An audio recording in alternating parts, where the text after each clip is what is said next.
You are all aware MS Swaminathan Foundation has been working with the tribal and marginal communities in three different hotspots of agrobiodiversity, namely Kolli Hills in Tamil Nadu, the part of Eastern Ghats, and also Koraput in Odisha, and also in Kerala, Wayanad region of Kerala.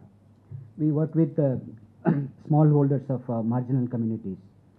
And though they have rich agrobiodiversity in the past, due to various reasons, it started declining. And MSSRF has started addressing those issues. How that is linked with the food and nutrition security of the poor. What could be the agrobiodiversity and its contribution in their food and livelihood security in that region? We have indicators to showcase that those communities, they are deprived of calorie and also protein as well as micronutrient deficiency. By and large, they have a limited access to milk and also large extent to the fish. So they depend on the nutri-rich crops like millets and some pulses and so on. So those crops also started declining due to various pressures.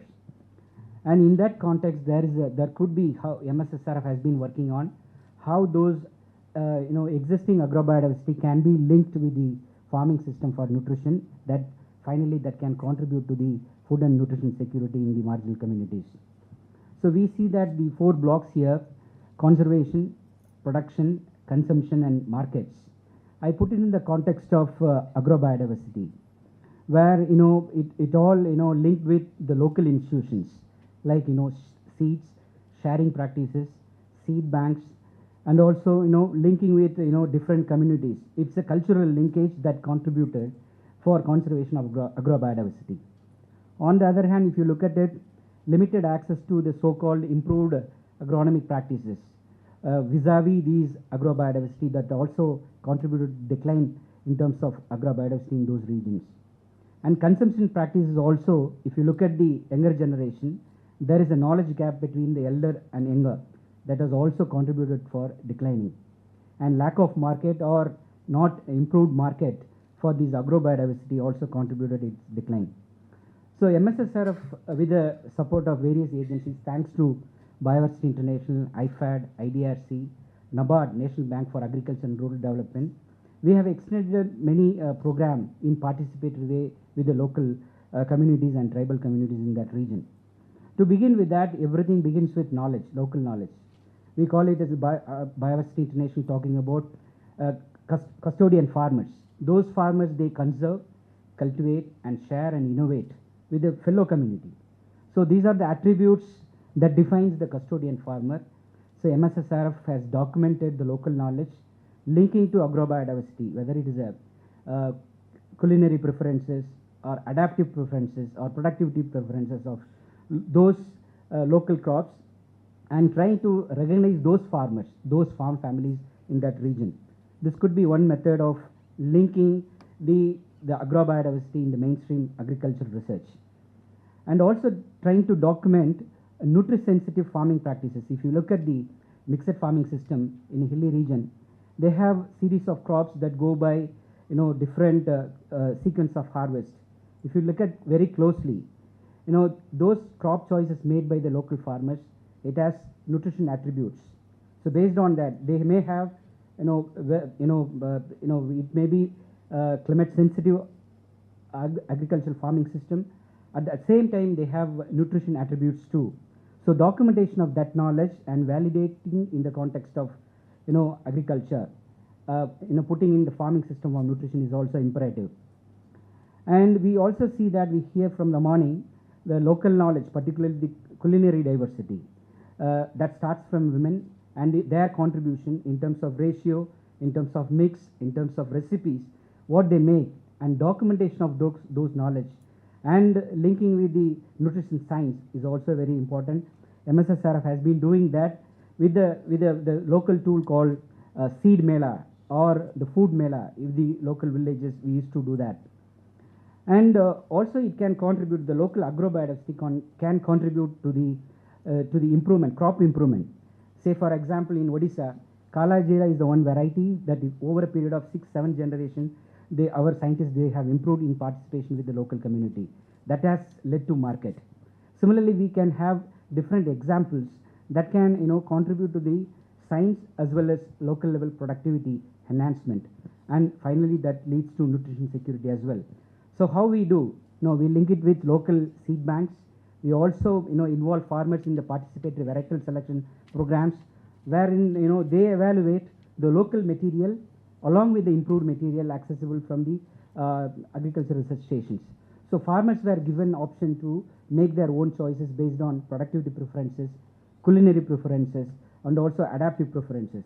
So that kind of science is essential, blending the local wisdom with the frontier technology. And I move on to the nutrition garden in the context of farming system for nutrition. Thanks to IDRC for supporting that since 2011 and 13, and where we have taken up this nutrition garden, linking with local cultivars as well as with the improved varieties. Lot of vegetables has extended to them. That has contributed for incremental usage in their household kitchen. And also, if you look at that, over a period of time, when we encourage that kind of practices with the local communities, diversity in terms of crop as well as dietary diversity also have increased over a period of time. And thanks to NABARD, there are projects, you look at WADI, across the country they have. And now there is a time for moving from agroforestry to nutri-farms. Now you see here in Kolli Hills of Eastern Ghats, MSSRF has extended agroforestry program with the support of NABARD, wherein the local community, they have made their physical asset converted into a productive asset in the context of integrating horticulture and nutricerial crops as well as greens and animal husbandry and water. So there is a lot of connection. This provides them kind of endurance and ability to combat any kind of crisis if they come across. And interestingly, when they grow this kind of agroforestry, linking to the farming and also nutrition subject, they could access different kinds of green from the agroforestry system. So this has contributed a lot. That kind of change from the agroforestry to the nutri-farm is very much essential. And critically, if you look at the usage of agrobiodiversity, I put it in the context of millets. If you look at, there are 6 different minor millets or now it's a nutri millets, and set aside finger millet, even the kodo millet or proso millet, foxtail millet. Lot of diversity is there. And if you look at the available technology, even today there are certain species of millets need support from R&D, particularly for the processing, emery technology, sorting machine, and so on. So those things are very important. That can ensure, this should be addressed at the farm level, that can provide food and nutrition security at the farm gate or at the household level. And skill building is very important, particularly looking at the women and men. It can be done. This will, lead to markets, the local crops and diversity that can reach to the local community as well as to the urban elites market. But in this context, it is very imperative nutrient analysis of those crops. That is very important, so that the larger urban food basket will have more nutritive crops. In that, branding for the local crops is also very essential. We have made it in the context of Kolli Hills, and now these products reaches to the many urban markets, and also fetches income, and the value chain development for local crops provides income opportunity for the local poor.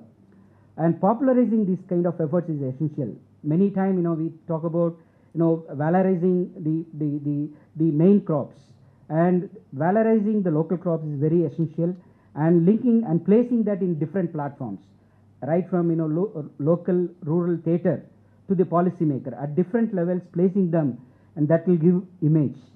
And engaging youth and Panchayat Raj institutions and state is also very, very imperative. And we work with the ICRISAT also in the Smart Food program. Thanks to that, this will give an image for the local crop. And finally, genetic and nutrition literacy. Thanks to Professor and MSSRF has taken a pioneering initiative on 3 different acts: Biodiversity Act in the country, Protection of Plant Variety and Farmers' Rights Act, and Food Security Act. I see, there is a lot of interconnect between these 3 acts.